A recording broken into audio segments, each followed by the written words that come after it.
Hi friends, welcome back to my YouTube channel Shalini's Chalk Talk. இன்னைக்கு நம்ம ரொம்ப சுவையான பிசிபெலாபாத் எப்படி பண்றதுன்னு பார்க்கலாம். அதுக்கு தேவையான பொருட்கள் 1 கப் சின்ன வெங்காயம், 2 நறுக்குன தக்காளி, கொஞ்சம் காலிஃப்ளவர், கொஞ்சம் வெள்ளரிக்காய், கொஞ்சம் கொடமிளகா, கொஞ்சம் கேரட், பீன்ஸ், முருங்கைக்காய், வாழைக்காய், உருளைக்கிழங்கு, அப்புறம் இங்கே 1 கப் அரிசியும் 3/4 கப் தோரம் பருப்பும் நல்லா கழுவி எடுத்து வச்சுருக்கேன். இப்போ நம்ம எப்படி செய்யுதுன்னு பார்க்கலாம் வாங்க.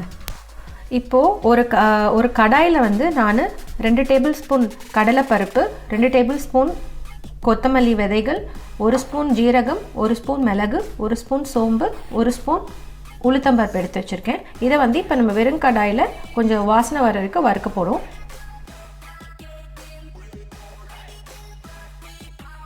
கொஞ்சம் வாசனை வந்த அப்புறமா இதில் 4 காஞ்ச மிளகா சேர்த்துக்கிறேன். உங்களுக்கு வேணும்னா நீங்கள் 2 காஷ்மீரி மிளகாவும் சேர்த்துக்கலாம்.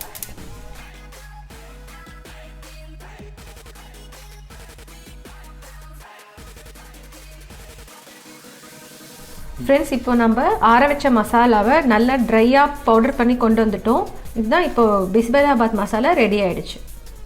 ஃப்ரெண்ட்ஸ், இப்போ அடுப்பில் ஒரு குக்கரை வச்சு அதில் கொஞ்சம் எண்ணெயை சேர்த்துட்டு, எண்ணெய் காஞ்சதும் கொஞ்சம் பெருங்காயத்தூள்,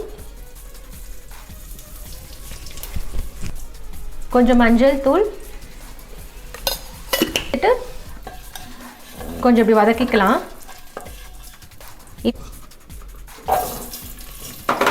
வெங்காயம் சேர்த்துட்டு 2 நிமிஷம் வதக்கிக்க போகிறோம். இப்போ இதில் எடுத்து வச்ச எல்லா காய்கறியும் சேர்த்துக்கலாம். பீன்ஸ், முருங்கைக்காய், வாழைக்காய்,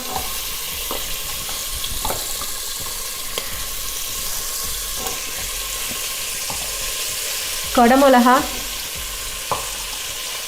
வெள்ளரிக்காய், காலிஃப்ளவர் சேர்த்துட்டு 1 நிமிஷம் நல்லா வதக்கிக்கலாம். இப்போ லாஸ்ட்டில் வெட்டி வச்ச தக்காளியும் சேர்த்துக்கலாம். உங்களுக்கு வேணும்னா நீங்கள் கத்திரிக்காய், அவரைக்காய், பட்டாணி கூட நீங்கள் சேர்த்துக்கலாம். இன்னும் நல்லா டேஸ்ட்டாக இருக்கும். இப்போ இதில் அரைச்சி வச்ச பிசிபெலாபாத் மசாலாவை சேர்த்துக்கிறேன். சேர்த்துட்டு நல்லா கலந்துக்கலாம்.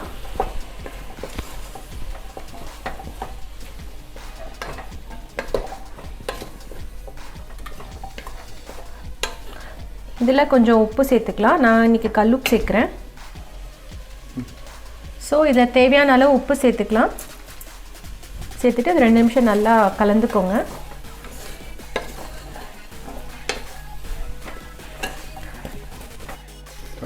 உப்பு சேர்த்து 1 நிமிஷம் வதக்கின அப்புறமா இதில் கொஞ்சம் தண்ணி சேர்த்துக்கிறேன். 1 டம்ளர் தண்ணி இதில் சேர்க்கலாம்.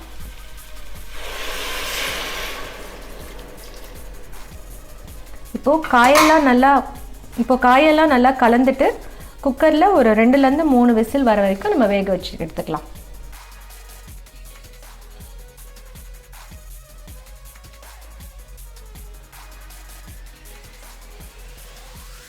நான் இப்போ இந்த முழுகிற அளவு தண்ணி ஊற்றிருக்கேன். இன்னும் நான் ஒரு எக்ஸ்ட்ரா 1 டம்ளர் தண்ணியும் சேர்க்க போகிறேன். அப்போ தான் இன்னும் நல்லா குழைவாக வரும். இப்போது இதை மூடி போட்டுட்டு 2லேருந்து 3 விசில் வரைக்கும் வச்சுக்கலாம். ஃப்ரெண்ட்ஸ், இப்போ காய்கறியும் விசில்லாம் முடிஞ்சு ஸ்டீம் எல்லாம் போயாச்சு. அரிசியும் நமக்கு ரெடி ஆகிடுச்சு. இப்போ நம்ம எப்படி இருக்குன்னு பார்க்கலாம்.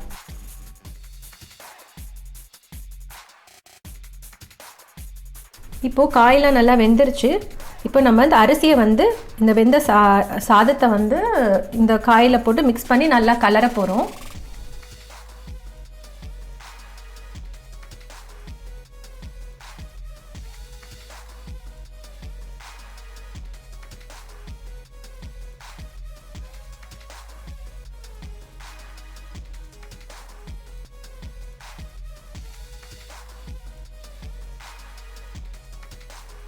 இப்படி நல்லா மிக்ஸ் பண்ண அப்புறமா உங்களுக்கு ஒரு வேளை உப்பு தேவைப்பட்டுச்சுன்னா நீங்கள் செக் பண்ணிட்டு கொஞ்சம் அது இப்போது ஆட் பண்ணிக்கோங்க.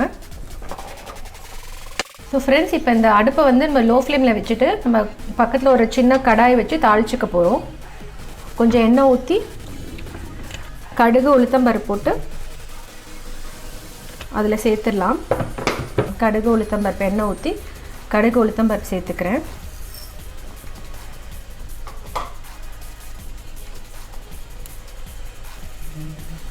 மீன்வைல் நீங்கள் இந்த சாதத்தை கிண்டி விட்டுட்டே இருங்க, இல்லைன்னா அடி பிடிச்சிரும்.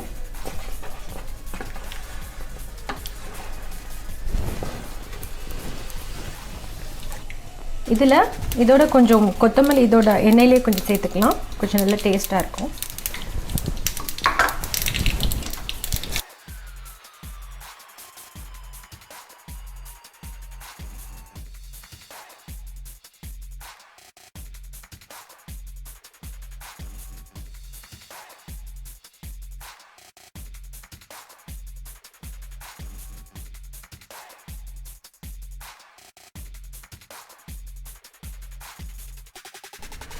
ஃப்ரெண்ட்ஸ், நம்மளுடைய சூடான பிசிபெலாபாத் ரெடி ஆகிடுச்சு.